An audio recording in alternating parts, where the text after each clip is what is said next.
Prova a puntare il numero 3, ancora palla per Restivo, con la sua, la larga perfettamente per la piana, ancora Restivo! Abbatte in calcio d'angolo!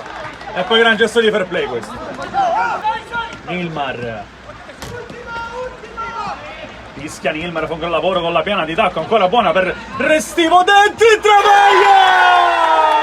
2-0 Atletic!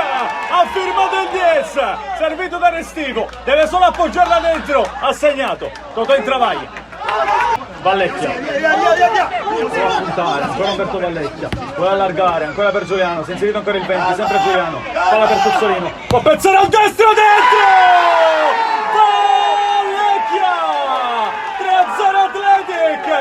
Calcio meraviglioso ai Campi del Sole, dominio assoluto dall'Atletic, 3-0, ci ha pensato Vallecchia. Ora Finazzo, la puntare, ancora dentro, palla per Catalano, sempre Finazzo, libera il gioco da Giambona, vuole andare dentro ancora, è buona, Catalano, la palla va sul fondo, era una buona trama per Esposito. Vuole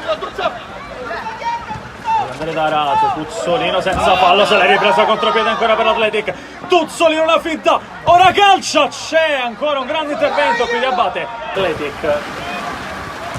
Nilmar, Tuzzolino dentro, tapita il palo e la palla resta lì, ancora vicino al 4-0, può andare ancora, superato qui il compagno, ancora per Nilmar, c'è ancora Tuzzolino, Nilmar lo vede e lo serve, palla buona per lui, Nilmar ancora, Nilmar, laterale.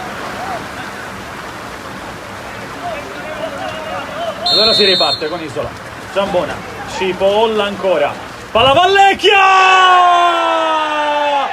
Il gol del 20, 4-0 Atletic, doppietta di Umberto Vallecchia, anche qui il campo ha detto un po' la sua. Al corner, palla per Giuliano, è buona per Restivo con la punta, e qui forse poteva aprire anche d'interno. Finasso, Catanese, Catanese col destro, Catanese, D'Alba e poi la traversa a negare il gol all'Isola. Che parata qui di D'Alba. Giuliano con calma il capitano, si muove anche il Restivo, palla buona per la piana, vediamo se prende il centro, palla piana con la sua velocità, sempre la piana, sinistro, la palla va sul fondo, ancora il DS che va da D'Alba con calma, sempre D'Alba, ancora lungo, c'è palla per la piana che vuole per la scorre, la palla arriva in travia in qualche modo, può girarsi col pallonetto, non era male l'idea del 10, per niente male.